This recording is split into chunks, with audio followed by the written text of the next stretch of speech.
The complete Undertale timeline. Pacifist. Welcome to the Underground. Hi, I'm Mario Bueno with the leaderboard, and today we're going through the complete timeline of Toby Fox's Undertale. As most of you know, this game has many different outcomes and timelines, but today we'll be looking at the true pacifist timeline. And this is your spoiler alert right now, because I am going to cover literally everything that happens in the game. Let's do it. I know there are a lot of good theories out there, but I'm going to be sticking to things that are strictly canon. Gotcha. Okay.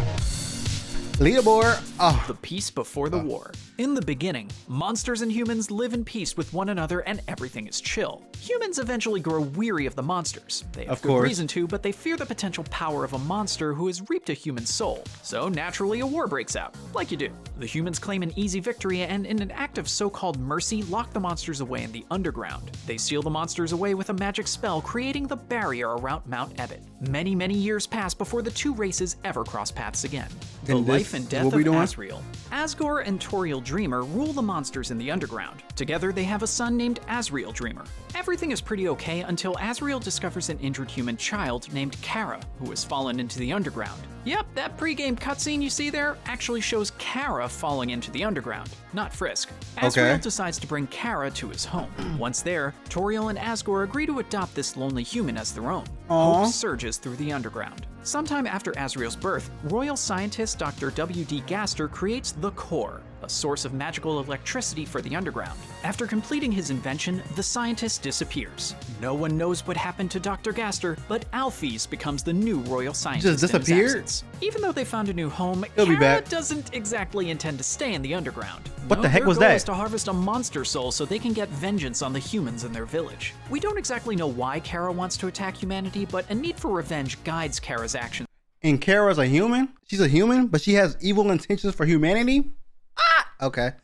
I guess. We don't exactly know why Kara wants to attack humanity, but a need for revenge guides Kara's actions from here on out. One day, Kara and Asriel decide to make a pie for Asgore, but instead of using butter like the recipe calls for, they accidentally use buttercups, which turn out to be poisonous. Asgore becomes very ill, but eventually makes a full recovery. It's later implied that this was Kara's attempt at taking Asgore's soul. After Kara's possible failed murder attempt, they formulate a new plan to get their revenge, by poisoning themselves. The poison takes effect quickly. Kara tells Asriel that their dying wish is to see the golden flowers of their home village on the surface one last time. With that, Kara dies, and their soul is absorbed by Asriel. Now combined, Asriel and Kara share control over Asriel's body. Asriel carries out his siblings' final wish and takes their body to the surface to see the flowers.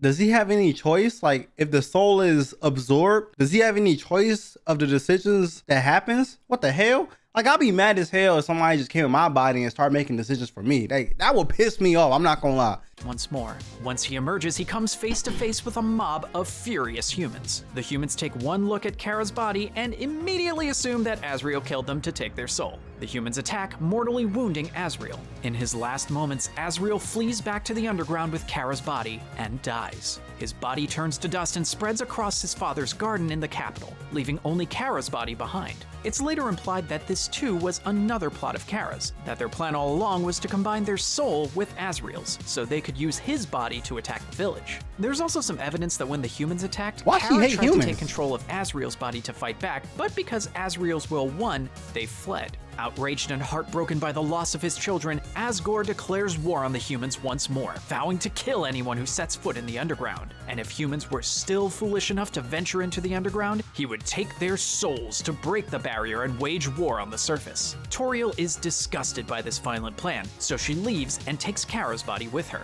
Now alone in the ruins, Toriel gives Kara a proper burial. She vows to protect any human that falls into the underground from Asgore. After Asriel's death. So basically, Kara is the reason why all this is happening. She's evil. And I feel like when you playing the game, you don't even know that. You just playing it, ha ha ha. Next thing you know, you got an evil sister like the whole time. That's like a big reveal or something, or do we know from the start? I gotta know why she's so evil. Why does she hate humanity if she's a human? What did they do to her? After Asriel's death. In the years following Asriel's death, 6 humans fall into the underground and all 6 of them die. Asgore uses each of their souls to become extremely powerful. Someday he'll be strong enough to break the barrier, but not yet. In the meantime, some other notable events take place. While the light of the surface is still out of reach, the underground gets the next best thing. An extremely charismatic robot star. Alphys creates Metaton, and the robot soars to superstardom in the underground. The monsters welcome any distraction from their dark lives. This is After celebrity? spending her childhood training with Asgore, a badass fish lady named Undyne is appointed the head of the Royal Guard. Around the same time, the Skeleton brothers, Sans and Papyrus, show up in Snowdin. I learned about Determination Sans. experiments. After losing 6 humans to the underground, the surface dwellers finally wise up and put some caution tape up or something because no other humans fall into the underground for a very long time. But Asgore still needs one more soul to break the barrier, and he's starting to get a little desperate. He tasks Alphys with finding some other means of breaking the barrier.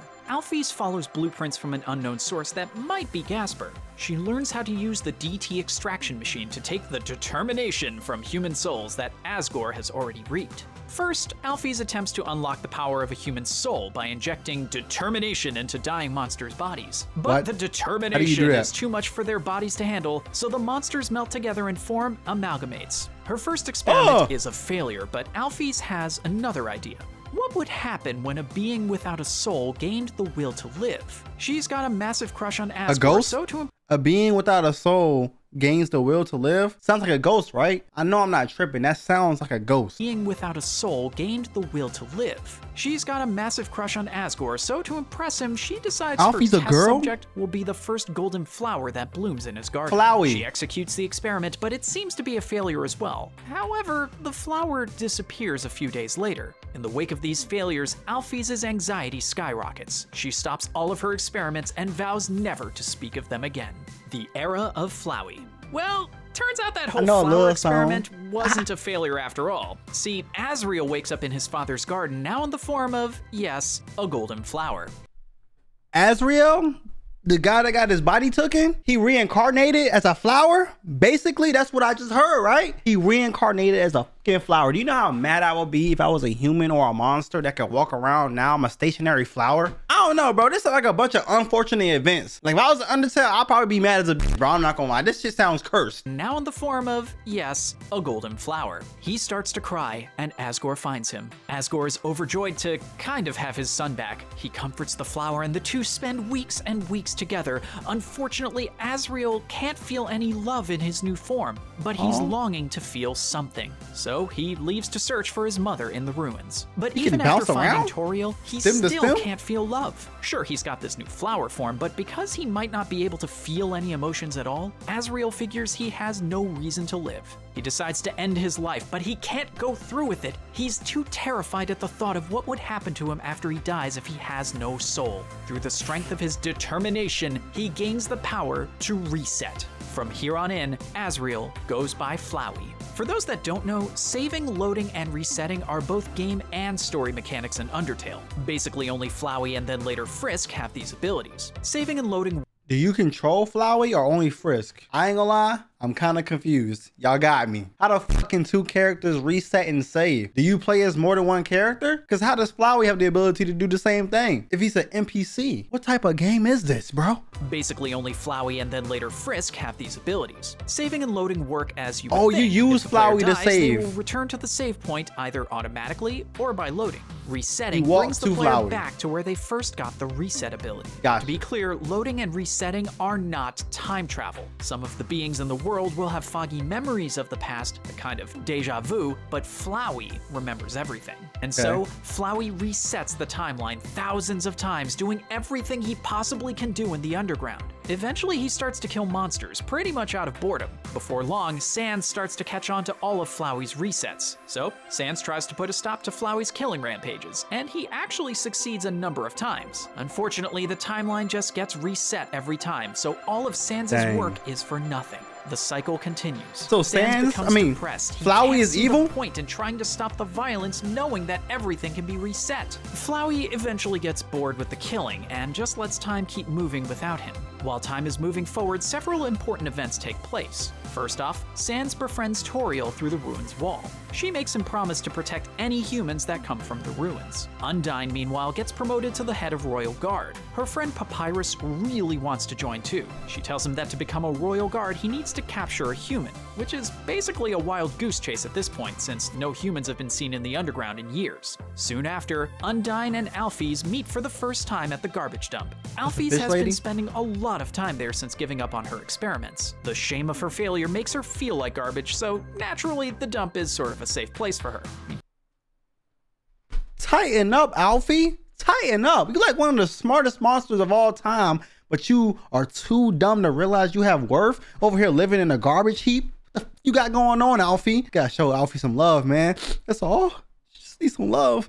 So which one of y'all gonna smash Alfie to make her feel better? The dump is sort of a safe place for her. I mean, geez, at least, pick a nice restaurant or something and sit by yourself having a nice meal or something. That's just, oh God, that's so depressing. Around this time, Muffet starts her famous spider bake sale. And now, we finally get to Undertale. Yeah! Okay, we finally arrived at the main events of the game. I thought we was there the whole Frisk, time. The player character, falls into the underground and lands right on top of a bed of golden flowers, which also happens to be Kara's grave. They encounter a strange talking flower there. It's Flowey. Since Frisk is a human, they have much more determination than Flowey. On top of that, Frisk also has the powerful ability to save and reset. Threatened by this newcomer, Flowey tries to kill Frisk, but Toriel saves them at the last second. She leads Frisk through the ruins and teaches them how puzzles work in the underground. Frisk explores by themselves for a bit until their path is blocked by Napstablook. It's a puzzle game? Chat, I'm not gonna lie, I would have never finished this game, bro. A puzzle game? Me? Yo, y'all gonna realize how stupid I am playing puzzle games, bro. And my attention span is horrible. I got ADHD and some more shit. It's a good thing we watched this video, bro. The underground. Frisk explores by themselves for a bit until their path is blocked by Napstablook, a sad ghost. Frisk manages to cheer them up. He's feeling so good that he shows Frisk his cool hat before clearing the path. Eventually, Frisk ends up at Toriel's home. Toriel assumes that Frisk will live with her forever. It's the only way for a human child to stay safe in the underground, after all. But Frisk insists on trying to find a way to escape to the surface. Toriel guards the exit of the ruins and forces Frisk to fight her. Even though she uses her magic against the human, Toriel never actually hurts them. When she realizes she won't convince Frisk to stay, she stops fighting. Frisk can choose to kill or spare Toriel. But since this is the pacifist timeline, they obviously spare her. Just as Frisk leaves the ruins, Flowey confronts them and antagonizes them. He says that even though— Pause. Sorry for pausing too much. When you're playing the game at this point, do you know about Toriel wanting to protect humans? Do you know about all the prologue stuff that I just learned? Or are you just playing the game blindly? So basically, I would have been a dumbass to kill her and started a whole nother war down here. So you have different options in this game. So basically, this is a decision-based game times 100. It's so many goddamn outcomes, or is it only like 3 or 4? Like, what's going on here, chat? Just as Frisk leaves the ruins, Flowey confronts them and antagonizes them. He says that even though Frisk managed to spare everyone for now, they won't be able to keep it up. And then he does that creepy laugh thing and disappears. Snowden. After emerging from the ruins, Frisk meets Sans, and after a series of bad puns, they meet Papyrus as well. While trekking through all of Papyrus's traps and puzzles, Frisk meets and spares a number of monsters along the way, including Snowdrake, Icecap, Lesser Dog, and Jerry. Frisk comes across Doggo and learns about special blue attacks. After petting the dog and freaking him out, Frisk pays a visit to the Nice Cream guy. It's the frozen treat that warms your heart. After getting past the doggy couple mini-boss, a few more puzzles, and an encounter with the greater dog, Frisk makes it into Snowden Town. Frisk can wander through the town to their heart's content. Eventually, they walk to the edge of town and come face to face with Papyrus in a dramatic snowstorm. Papyrus wants to be Frisk's friend and is about to offer his friendship, but he can't. He must capture the human so that he can pursue his dream to be part of the Royal Guard. Reluctantly, Papyrus and Frisk enter the second boss fight. If Frisk's health drops to 1 HP, Papyrus won't kill them. Instead, he'll announce that Frisk is now weak enough to capture. He takes them to the capture zone, which is just the garbage dump. Frisk easily escapes and attempts the fight with Papyrus again. After the battle goes on for a while, Papyrus decides to take pity on Frisk and spares them. The snow clears and Papyrus laments on how he can't even capture someone as weak as Frisk, and how he has no friends. Aww. But once Frisk offers their friendship, Papyrus cheers up. Papyrus tells Frisk why the Royal Guard is trying to capture a human, and then waits back at his house to go on a date with Frisk. He doesn't have to wait long because Frisk circles back and goes on a very silly date with Papyrus. It ends with them just being pals, but it was a real good time. And Frisk gets Papyrus's phone number before leaving town. They could have fucked. Low key, after watching all this anime, if I could fuck a monster bitch, I would. I definitely would, bro. I'm not gonna lie. I definitely would. No questions. I'm not judging it. It just caught me off guard. I thought this was a children's game. It ends with them just being pals, but it was a real good time. I don't like you the way you like me. And Frisk gets Papyrus's phone number before leaving town. Nice. Papyrus turned us down. Almost immediately after leaving Snowdin, Frisk can choose to go to Grillby's with Sans. After an ominous conversation with Sans, Frisk continues through the waterfall area. They overhear Papyrus telling Undyne that he didn't capture the human. Frustrated, Undyne says that she will take matters into her own hands. A monster kid follows Frisk through the waterfall, and the kid's just dying to see Undyne. Yeah, I see what you guys did there. After Undyne tries to confront Frisk a bunch of times, they fall into the trash zone. There they find discarded anime and battle Napstablook's cousin, the Mad Dummy. Anime. Then, Frisk goes to Napstablook's house and just kind of vibes a bit. Frisk makes a pit stop in the Tem village before reaching the end of the waterfall area and squaring up with Undyne. Undyne pursues Frisk all the way to the Hotlands where she passes out from the heat. Cause, you know, she's a fish lady, of course. Frisk takes a cup from a conveniently placed water cooler and dumps it on Undyne, reviving her. Undyne is so grateful that she invites Frisk back to her home, which just happens to be where Papyrus is waiting for Frisk. He thought it would be fun for the three of them to, you know, kinda hang out. Anyway, Undyne gives all the details about her past with Asgore and why she can't let Papyrus into the Royal Guard. Then she accidentally burns the house down in an intense cooking lesson. Still probably went better than any meal I've ever tried to cook. Hotlands. Frisk leaves Undyne's flame-filled home and heads to the lab in the Hotlands where they meet with Alphys for the first time. She's awkward but nice and says that she's been watching Frisk since they left the ruins. And then suddenly, Mettaton breaks through the wall and forces Frisk into a dangerous game of trivia. Right here is where I remember Berlin playing this game. Berlin played this game and I watched it to this part. Everything else, I have no idea what's going on. Mettaton breaks through the wall and forces Frisk into a dangerous game of trivia that Alphys helps Frisk cheat at. Frisk continues through the Hotlands where they guest star on a life-threatening cooking show. Haha, come on down. Play matchmaker for a pair of nights and defuse a bunch of bombs while reporting live for Mettaton's news broadcast. And after all that excitement, Frisk takes a break at the Spider Bake Sale and has to battle Muffet. You know, just because. Then Frisk makes it to the MTT Hotel and meets Bratty and Catty, as well as Burger Pants, who objectively has the best name ever. The core is right behind the hotel, and it's full of puzzles. But not to worry, Alphys talks Frisk through the whole thing. Finally, Frisk battles Mettaton and then Mettaton EX after they flip the switch. The battle is being broadcast naturally, and its ratings are soaring. As Mettaton's body begins to fall apart, he announces that this will be his final show in the underground. Game show thing. He starts taking calls. Love and support from Napstablook and other fans pours in. Mettaton is so moved by their support and decides that he will stay in the underground after all. Then his batteries die, and he passes out, ending the battle. No. But not to worry, Mettaton superfans, Alphys checks on him after the battle to make sure he's okay. Yes. At the exit of the core, Alphys reveals that a human soul isn't strong enough to return home. They'll also need a monster soul, so Frisk will have to kill Asgore.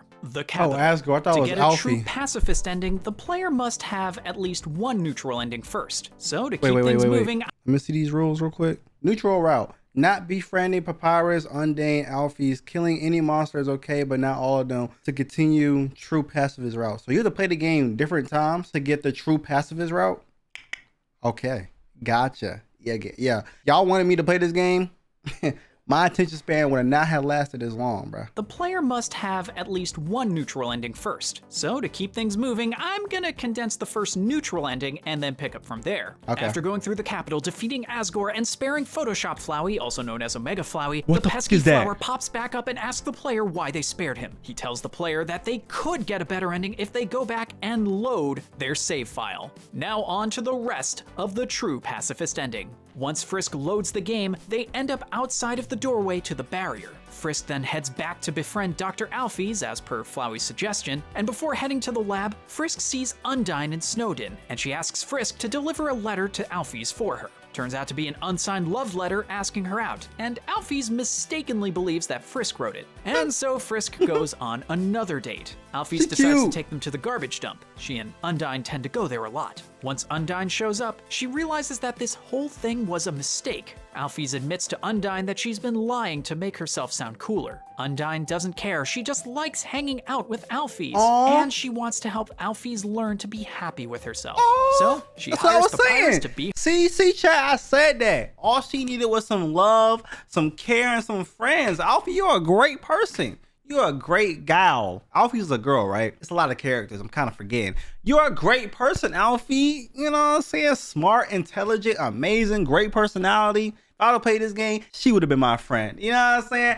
I would have befriended you. Doesn't care. She just likes hanging out with Alphys. And she wants to help Alphys learn to be happy with herself. So she hires Papyrus to be her life coach. Despite all the help from friends, Alphys realizes that to be her best self, she has to face her mistakes. Frisk then enters the True Lab. The True Lab. There, Frisk comes face to face with the Amalgamates. Frisk also discovers tapes from the royal family's past and learns about the Buttercups incident as well as Kara's death. Alphys tells the whole truth about the determination experiments and decides that she is done hiding her past. She leaves Frisk to finally send the Amalgamates home. Once Frisk is back in the elevator, they get sent to Asgore's throne room to face him once more.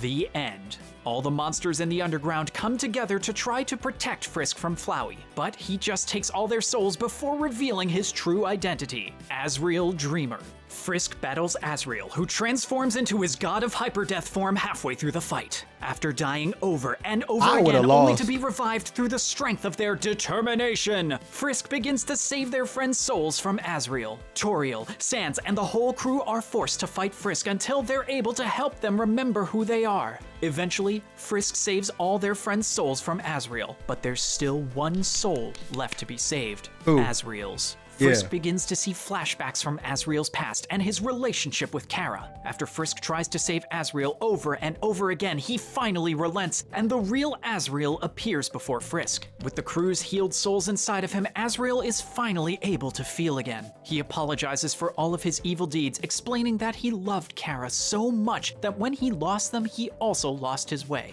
He decides to release all of Frisk's friends, destroy the barrier, and give monsters and humans the chance to peacefully coexist again. Frisk forgives Azrael for what he's done and gives him a big hug. When Azrael is gone, Frisk wakes up surrounded by their friends. None of them remember what happened, but everyone is happy to be safe once more. Frisk is given the option to go back through the underground and say their goodbyes before returning to the surface. If Frisk walks all the way back to the start in the ruins, they find Azrael on the bed of yellow flowers. After speaking with Azrael, Frisk returns to the barrier and leaves the underground with their friends by their side. As they all watch the sun rise, Asgore asks Frisk to be the human ambassador for the monsters. This will be the dawn of a new era of peace. One by one, all of Frisk's friends leave until Toriel is the only one left. Frisk can then choose to either stay with Toriel or strike out on their own. And after a quick scene showing the monsters' new life on the surface, the credits roll. They came together. What an ending.